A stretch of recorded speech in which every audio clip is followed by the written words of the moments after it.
All right, guys, so we are continuing our journey throughout Beach Island, and right now we are doing something that I am very excited about, because what you may not know is out here in Beach Island, we have a lovely singing legend out here, Miss Flo Carter. How are you doing today, I'm doing great, Brandon. How about you? I'm doing good. I'm doing good. I'm having a good day. I'm excited to see you. A little bit of a backstory. When I was a young little baby cameraman, I did a story out here with Mary Morrison. It's where I met Flo, so I'm excited to come full circle out here and talk to you today. Yeah. But for people who don't know, talk to me a little bit about what you do and about your career. So let's talk about it. Oh my goodness, Brandon. If we talk about my career, I have to start when I was 5 years old in Philadelphia. I was on a program called The Children's Hour, and I went around and sang with my mom. She was an entertainer. She had a band, and she played in theaters and venues, you know, in Philadelphia. So I was quite busy there. And then they moved to Gibbstown, New Jersey. And Mom took her band with her to the stage. She would go to the theaters and play. And we did political functions and things like that. And I sang with the band then. Flo's career would continue, and eventually she would find herself at Channel 6. Jack Wiedemann, who had just started at Channel 6, Today in Dixie, saw me and called me and asked if I wanted to come over and be on his show. So I did, and from that day, I was a regular on the show. Lovely. And J.B. Fuqua hired me at $25 a week, and I sang, and Jack and I did all kinds of, we did road shows, we did anywhere that we could sing. And while I was there, a pretty famous fella that you might have heard about, Gomer Pyle. Oh, wow. Yeah, right. Yeah. Well, he joined the show, and I tell you, Brandon, it was just bedlam from the time he came on. It was so beautiful. He was such a wonderful person. He could sing, he could dance. There wasn't anything he couldn't do. We had a ball on that program, and I would sing in the Bonner Hotel. I had my band, we called the Rockets, and my mother was executive housekeeper at the Bonner Hotel. And we sang in the terrace room, and that's where I made my first recording. I was so busy at that time, and I had my two girls, Cookie and Donna, and I hadn't had the third baby yet, Tony Carter. So I was on television, Today in Dixie, but I retired from there in 1960. Yeah. And in 62, I had Tony, but when I had her, my voice started to leave. And it just kept getting worse.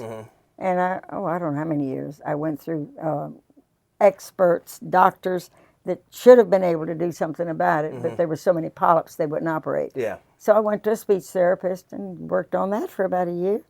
And still I couldn't get my voice back. So my girls took me to a church down in Augusta, Georgia. And there was a preacher preaching, and I didn't want to go, but they took me and thought that maybe it might help me. Because at the time, Brandon, I was so despondent after losing my voice. Yeah. You wonder, you know, if you're a singer, so I can speak for every singer that I've ever known or ever will know. If they can't sing, they're not happy. Yeah. A singer wants to sing. And it's not just the entertaining. It's that when you're singing, and you see people light up and smile and be happy, it does something to you, you know, down in your heart. Everything just overflows. So when I had lost my voice, I got very despondent. The girls didn't know what to do with me. So that's why they took me to this church. Well, this preacher started talking, and I was paying no attention to him. I didn't care what he said, because I just didn't care. Yeah. And so finally I heard the words, somebody out there needs healing. And I just rose up from my seat. The Holy Spirit led me down the aisle, and he anointed my head with oil, told me to kneel. The deacons came and laid hands on me, which is something they'd never done in that church. And I'd never done this either. And I got up singing, "What a Friend We Have in Jesus." And that night I went back and sang, "Oh, How I Love Jesus." And from then on, it was just went take from off, there. Wow. take off. But you know, what happened in my life, things just kept getting better and better. And one day, some of the highlights of my life was when Nancy Glazer with the Museum of History called and asked if she could put an exhibit of mine in the museum, and a permanent exhibit, she said. And I was so humbled by that, because I can't understand why just a little old singer would be up there, but she did. She put it in there. You told me actually a very interesting story just a little while ago about another Augusta singer, a certain one that some of our Augusta fans may know. He may or may not have a statue in the area. Tell me a little bit about your experience with James Brown. Oh my goodness. Well, you know, James Brown was family. How can I don't call him a celebrity because I knew him from from right down the road and around the corner here in Beach Island. And we became friends. I was singing one time for Bob Young's mayoral campaign. I was on stage, and so I was going to sing I Feel Good. That was at the time I was singing anything that made people feel good. And along with my gospel. So I said I was going to sing I Feel Good. Well, James Brown had come in with Tammy Ray, his wife. So she came up on the stage, and I said I was going to sing that song, but I'm not going to sing it with James Brown in here. Yeah. And she said, "Oh yeah, you are." So, so I did, and James Brown came up and did it with me. That sounds awesome. It was glorious. It was glorious. How does it make you feel that you've touched so many people throughout all these years with your music? What do you think about all that? There are people out there in nursing homes, prisons, all the places that they shouldn't be. Yeah. And I'm touching somebody, and just for a little while, lifting their hearts and their souls, and just giving some love through that little camera. And it works.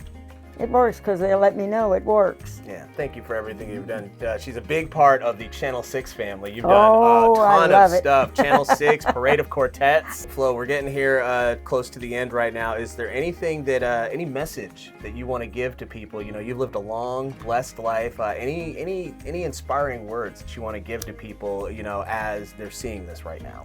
Well, inspiring words would be that I wish, first of all, that each and every one of you out there could live the life that I lived, because it was beautiful.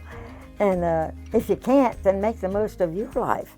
Whatever you're doing this morning when you woke up, are you sitting in a rocking chair looking at me? Get out of that rocking chair. Have you got a car? Get in it and go somewhere and do something. Make this day count for you. Just don't let this day go by without you doing something worthwhile to make you feel good. And when you feel good, you look good. Look at me. I'll give you a high five. Just got the Flo Carter high five, y'all. We're excited about that. Well, Flo, I meant every word of it. Thank you very much for coming out here and speaking with us today. Absolutely Thank you. Thank you so much for coming out here and talking with us.